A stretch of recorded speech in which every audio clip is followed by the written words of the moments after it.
"I'm sorry, Emma," she said carefully, her tone edged with finality. "Your piece was not appropriate." Those were the words of a principal to a girl who only wanted to read a speech for her father on Veterans Day. She had tried so hard to be heard. No one said a word. Everyone turned away, pretending they didn't see, until 6 black SUVs, a command jeep, and a bus full of veterans appeared, lining the street in silent tribute. This is the story of how a quiet voice was finally honored and how an entire community learned the weight of remembrance. Welcome to Grateful Stories, where tales of compassion and kindness are told. Let's uncover what really happened. The autumn air around Ridgeview Middle School was crisp, laced with the scent of falling leaves and distant wood smoke. It was the kind of morning that felt heavy with purpose, as if the world was holding its breath. I stood by the front gate, hands tucked in my worn security jacket, watching the children shuffle in under the low, gray sky. My name is Thomas Carter. I've worked here as a security guard for 7 years. A quiet post in a quiet town. I'm a veteran myself, retired more than 3 decades ago, but some memories don't retire so easily. Today was different. The hallway chatter was softer, tinged with that reverence children didn't fully understand. It was Veterans Day Assembly Week, and the staff had been rehearsing since September. I noticed Emma Parker right away. Her small shoulders squared as she clutched a worn folder to her chest. 7th grader, straight A student, the kind of girl who wore responsibility like armor. She moved with a purpose, weaving between taller kids like a leaf in the wind. Around her neck, a silver insignia glinted in the morning light. I recognized it instantly, a mark of her father's service. That pendant was no decoration. It was a weight she carried proudly. Emma's father, Staff Sergeant Daniel Parker, had served overseas, and though I never met him, I'd heard enough to know he was the real thing. Emma wore that knowledge in her quiet posture, in the way she held her eyes level with the world. Today, she wasn't just another student in a sea of backpacks and lunchboxes. I watched her pause by the office door, taking a breath before stepping inside. The door closed behind her with a soft click, and the hallway swallowed her up. I knew what she was doing. She was asking for permission to speak at the assembly. The Veterans Day Assembly at Ridgeview was a proud tradition. Every year, a few students shared stories, grandparents who served, cousins in uniform. It was supposed to be a celebration of collective memory, but Emma's story wasn't just a page in a history book. It was raw and personal, a living thread tied to a man who had given everything he had. I could see it in her eyes, the way she held that folder like it contained a piece of his soul. I shifted my weight, listening to the faint murmur of voices through the closed office door. Inside, Principal Dana Huxley would be smoothing her blazer, wearing that tight smile she used for uncomfortable conversations. She never liked anything that made the room too quiet. Emma emerged a few minutes later, her face pale but her chin lifted. She didn't look at me as she stepped back into the hallway, but I could read it in the set of her jaw. She'd been told no. I waited until she was gone before I stepped closer to the office door, catching Principal Huxley's voice as she finished a call.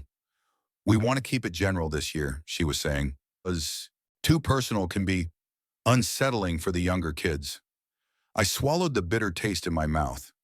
I'd seen that look 100 times, people who meant well, but forgot what real sacrifice sounds like.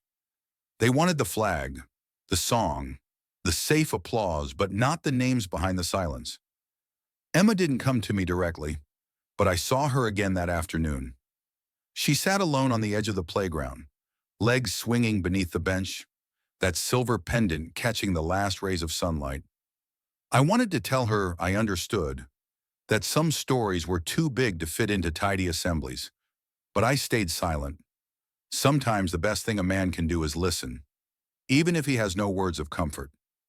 I watched as she opened her folder and read her speech out loud to no one but the autumn wind. I couldn't hear the words from where I stood, but I saw the tremble in her fingers, the way her lips moved, steady and sure. She was practicing, even if no one would hear it.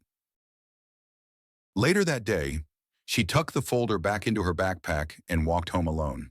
No one else seemed to notice. The world kept moving, as it always does. The next morning, the intercom crackled with announcements about final rehearsal times. I watched Emma slip into the office again, her face calm, but her eyes bright with hope. She didn't say much. Emma wasn't the kind of kid who wasted words, but Principal Huxley had already decided. I caught the end of their exchange as Emma stepped out, her shoulders a little straighter, her lips pressed tight. "Thank you for understanding," the principal said, in that voice of practiced sympathy. I met Emma's gaze as she passed me in the hall. She gave me a small nod, polite, determined. And in that moment, I knew she wasn't giving up. She was going to find a way to keep her promise, to read those words for her father, even if no one else wanted to hear them, because some promises are bigger than permission. I've spent my life guarding doors, watching people walk past without noticing the man in the uniform. But I notice. I see the weight in Emma's small hands, the quiet fury in the way she stands. And so I keep watch, because I know what it's like to feel invisible, to be told your story doesn't fit the script. I know how it feels to stand in the back of a crowded room and wonder if anyone will ever see you. Emma Parker wasn't going to be forgotten. Not while I was still breathing. Not while there was breath in my lungs and a memory of what real service meant. So I waited. I watched. And I kept her father's memory alive in the only way I knew how, by standing ready, in case she ever needed me. In that small moment, just a hallway, a girl with a folder, a man in a security jacket, I felt something shift, like the first ripple of a stone dropped in still water. And I knew this wasn't the end. It was the beginning. That afternoon, after the last bell rang and the hallways emptied, I saw Emma slip out of the side door. She moved quickly, head down, clutching that silver pendant in her fist like a lifeline. I knew where she was going, even if no one else did. I waited a moment, then followed from a distance, careful not to intrude. The sky was the color of pewter, clouds hanging low and heavy with unspoken prayers. Emma walked with a quiet determination that made her look older than her years. She crossed the field behind the school, her boots scuffing against fallen leaves and brittle twigs. Beyond the fence line, the old cemetery rose up from the earth, rows of headstones tilting like tired soldiers. I had been there many times myself, visiting names I carried with me in the back of my mind. I watched from the path as Emma knelt at a simple marker near the far edge. The grass was still damp from morning dew, and the wind tugged at her hair, but she didn't seem to notice. She pulled out the folded pages of her speech and took a breath. Her voice was soft, but steady. She spoke every word with the care of someone laying down bricks for a house only she could see. Her father's name, Daniel Parker, echoed in the quiet air, a name too important to be left unspoken. She paused once, her hand tightening around that pendant, and I saw her shoulders shake, but she didn't let the tears stop her. She finished every sentence, her voice breaking and then mending, like a song that refused to end. I stood there in the hush of the trees, feeling every syllable as if it were a heartbeat. And I thought of all the times I'd been told to be quiet, to stand back, to let the world keep moving without me. Emma wasn't letting the world forget her father. When she was done, she sat back on her heels, pressing the pages to her chest. I could see her lips move in a silent prayer, a promise only she and the sky would ever hear. Then she rose, brushed the dirt from her jeans, and walked away without looking back. I waited until she was gone before I stepped closer to the grave. I read the name carved into the stone: Staff Sergeant Daniel Parker. Father, soldier, hero, a man I'd never met, but who I felt I understood in that moment. That night, I sat at my kitchen table long after the house had gone quiet. The old phone sat on the counter, the numbers worn from years of calls that mattered.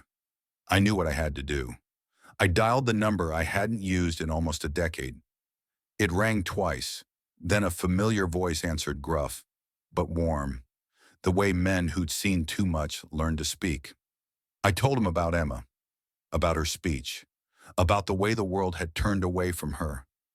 He listened in silence, then said three words that made my heart feel steadier than it had in years. "We'll be there." and I knew they would. The next day passed like any other on the surface. Students filed in and out, teachers shuffled papers, the world pretending it hadn't heard Emma's quiet defiance. But underneath, something was shifting. I spent the day near the front gate, pretending to read the paper. Though my eyes never really focused on the words, I watched for the signs, the small, deliberate movements that said this day would not end like the others. And just after dusk, they came. The first was a black SUV, its windows tinted, engine idling low like a cat's purr. It rolled up to the curb, then stopped. Engine still but alive. The doors stayed closed. The headlights cut through the falling dark. Then came another, and another. 6 in all, each moving with the same quiet precision. A Jeep pulled in last, smaller, older, but its presence was like a banner in the cold night air. And behind them, a bus plain white, but filled with shadows that sat tall and unbending. I felt a shiver race up my spine, though not from fear. It was the feeling of a promise kept. The teachers noticed first. Whispers passed through the staff room like a sudden gust of wind, unsettling and electric. I saw Principal Huxley glance through the blinds, her face pale as she took in the line of silent vehicles.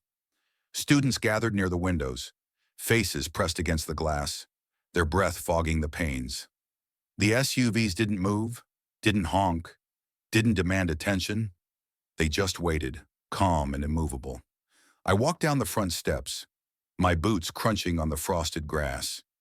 The men in those cars knew me. I had once stood in their ranks. Though I was older now, my shoulders bent. I nodded once, and one of them stepped out. He was tall, his hair gone to silver, his jacket crisp and heavy with metals that caught the weak light. He said nothing, just met my gaze with a small, knowing smile. And in that silence, we understood each other perfectly. The other doors opened slowly, as if on cue. Men and women in uniform stepped out, some in dress blues, others in battered jackets that spoke of years in the field. They stood side by side, their breath clouding in the night, a silent line of remembrance. The bus door creaked open, and more figures stepped down, moving carefully but with the same steady purpose. Some leaned on canes. Others moved with the slow dignity of old injuries that never fully healed. But they all stood tall, eyes clear and fixed on the school that had forgotten one of their own.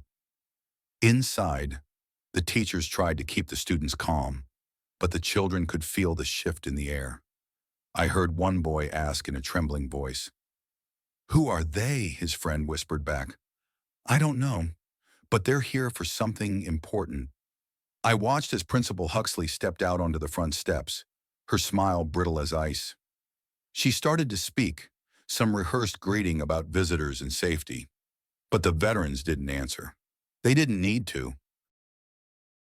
They stood there, a silent wall of resolve, as the sun dipped below the trees and the last of the light turned gold. No one shouted. No one pushed. They were here to bear witness, to remind the world that some names were too sacred to be forgotten. I felt my throat tighten, my hands curling into fists at my sides. Because this was what it looked like when respect walked on 2 legs and wore the years like a badge of honor. This was what Emma Parker deserved. So I stood with them in the cold evening air, watching the teachers and students who didn't know what to make of it. I stood because I knew what they were saying, even without a word spoken. They were saying, "We remember." And in the quiet that followed, I thought of Emma, alone in the cemetery, reading those words into the fading light. I thought of her father, of all the men I'd known who had given everything and asked for nothing. And I promised, right then and there, that when the morning came and the assembly began, no one would silence her again.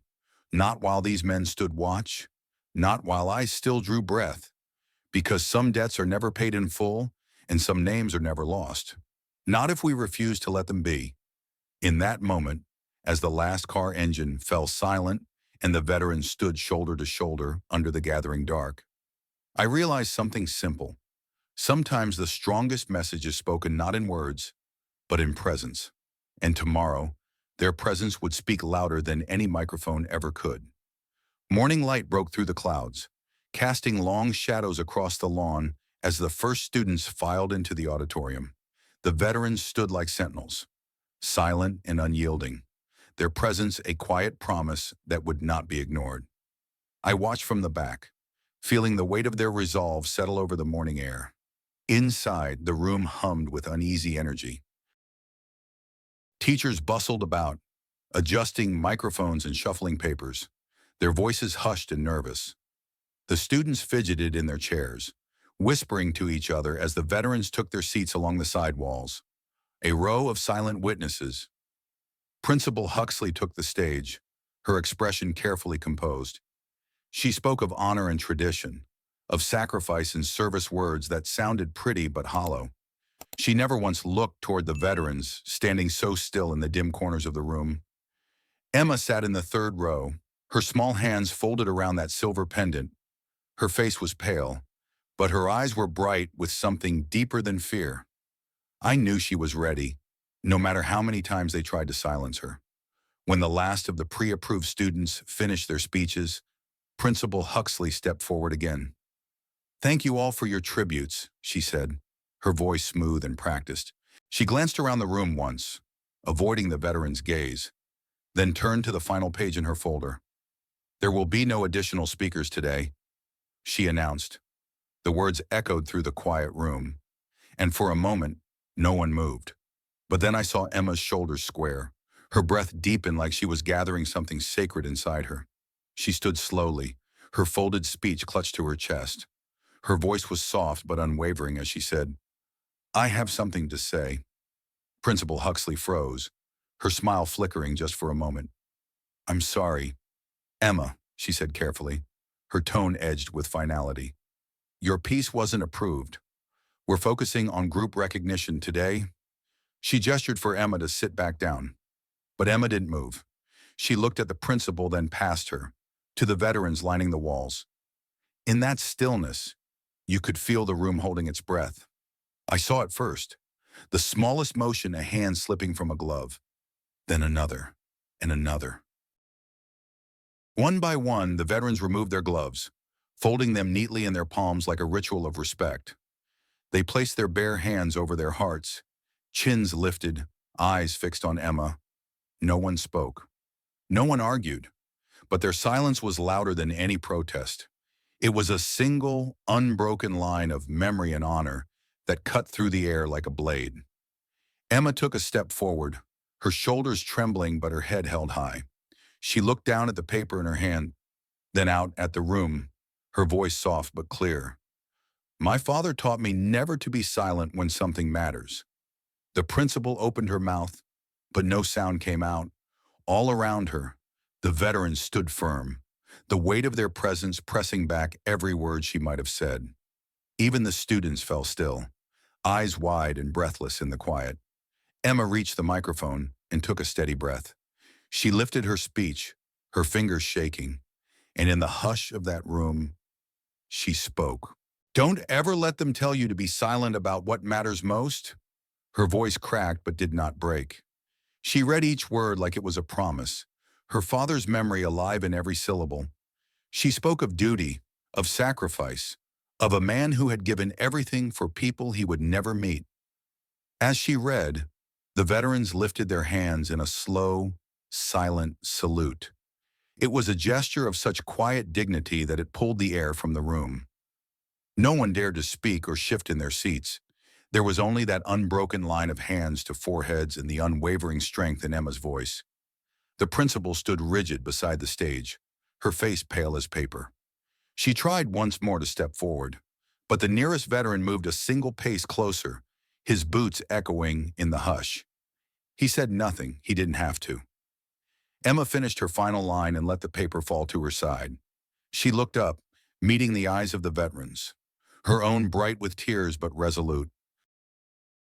"I spoke for him," she said simply, "because he can't." The veterans held their salute a moment longer, then lowered their hands as one. They did not clap. They did not cheer. They simply stood there, heads bowed in a final gesture of reverence. The silence was complete. the kind that wraps around you and refuses to let go. Even the children felt it, their small faces solemn as they watched. I saw the principal's shoulders slump as she stepped back, words lost in the weight of that moment. She knew everyone knew that this day belonged to Emma now. No one could take it from her. Not anymore. Emma stepped down from the stage, her head held high, that silver pendant gleaming against her shirt. The veterans parted to let her pass, each nodding once as she moved through their silent ranks. She did not look back. As she reached the end of the row, an older veteran, his hair white as snow, his uniform worn with years, reached out a hand. She placed her small hand in his and he squeezed it gently, his eyes bright with something that didn't need words. Then he released her, and she walked on, her steps light, her heart unburdened. I stood there, watching it all, feeling the years roll back in that single, perfect instant. Because in that auditorium under those bright lights and quiet breath, Emma Parker became more than a daughter. She became a voice for every name carved in cold stone, a promise that no one would be forgotten. And in the end, that was all any of us had ever wanted. To know that when the world turned away, someone would stand up and remember. Someone would say, "I see you. I honor you. I will not let your name fade." In that moment, as the veterans stood in silent tribute, I felt my own memories settle easier in my chest. I thought of all the men I had served with, the ones who never came home, the ones who did but left pieces of themselves behind. And I thought of Emma, so small, so determined, carrying all of us forward in her steady or quiet voice.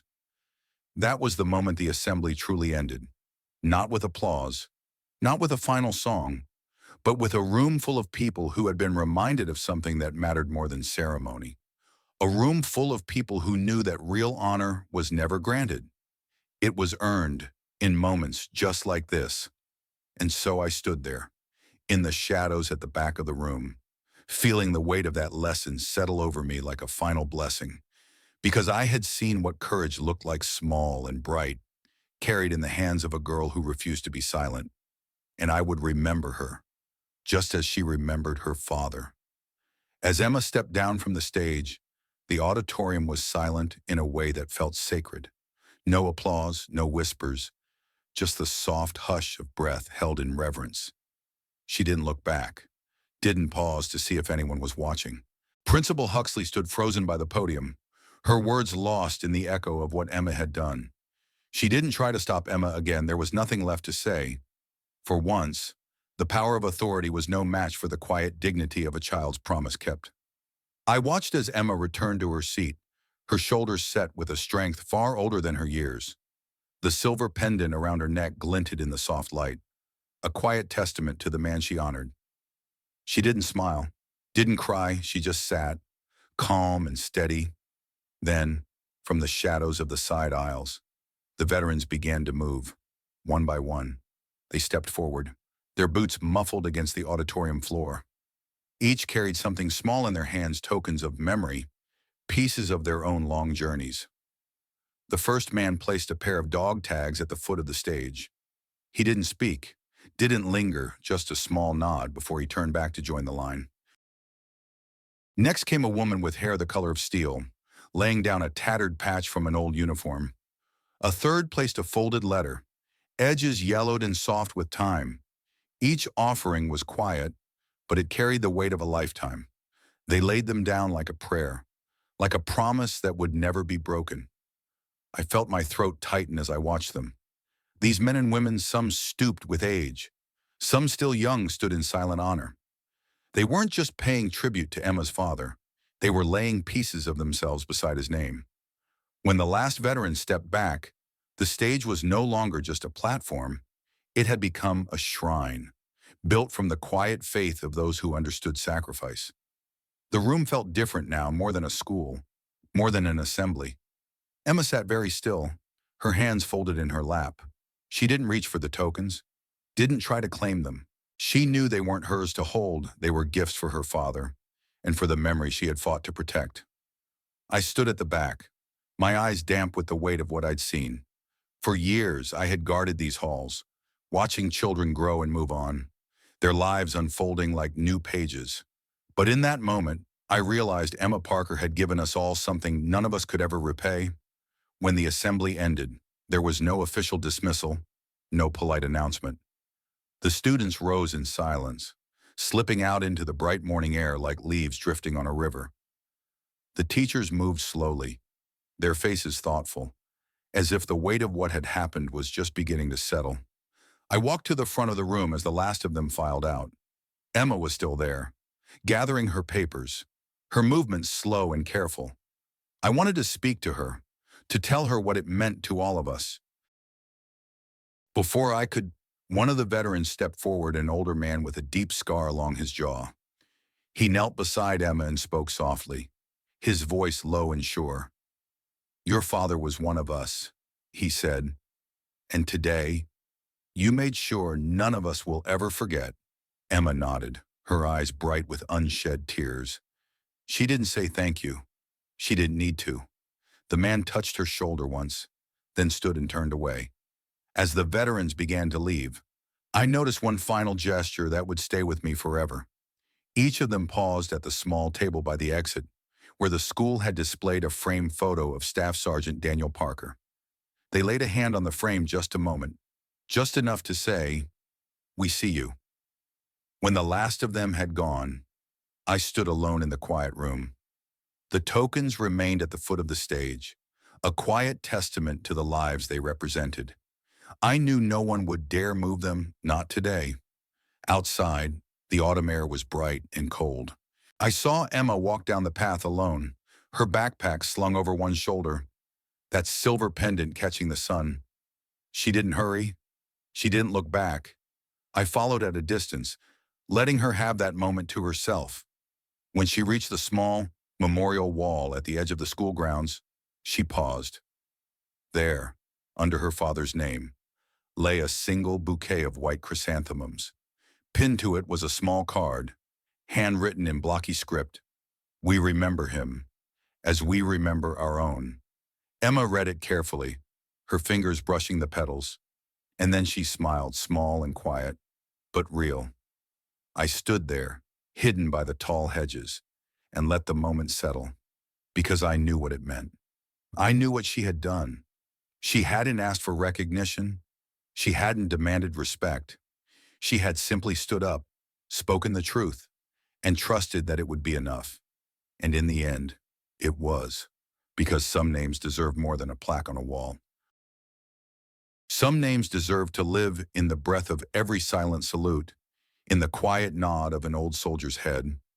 As I watched her walk away, I felt something lift in my chest, a burden I hadn't known I was carrying, eased by the courage of a girl who refused to let her father be forgotten. I thought of all the years I'd spent in uniform, all the memories I'd tucked away like old letters. And I realized that Emma Parker had given us all a gift, not a speech, not a performance, something simpler and far more powerful. She had reminded us that silence can be broken, that memory can be honored, that courage can come from the smallest voice in the room. When I finally turned back to the empty auditorium, I felt the weight of that lesson settle into my bones. I would remember it as long as I lived, because some stories don't need applause. They just need to be told. And so, with the morning sun warm on my shoulders and the quiet echoes of her words still in my ears, I walked back to my post. I stood a little taller, and I promised myself, and every name I carried in my heart, that I would never let them be forgotten. In our darkest moments, kindness still finds a way, often in the quietest places. Not everyone who helps wants recognition. Some just need to know that today, someone isn't going hungry. And sometimes, that alone is enough to change a life. You may forget the story, but if no one retells it, history stays silent forever. Subscribe to Grateful Stories, where justice is honored, kindness is remembered, and no act of quiet heroism is ever lost.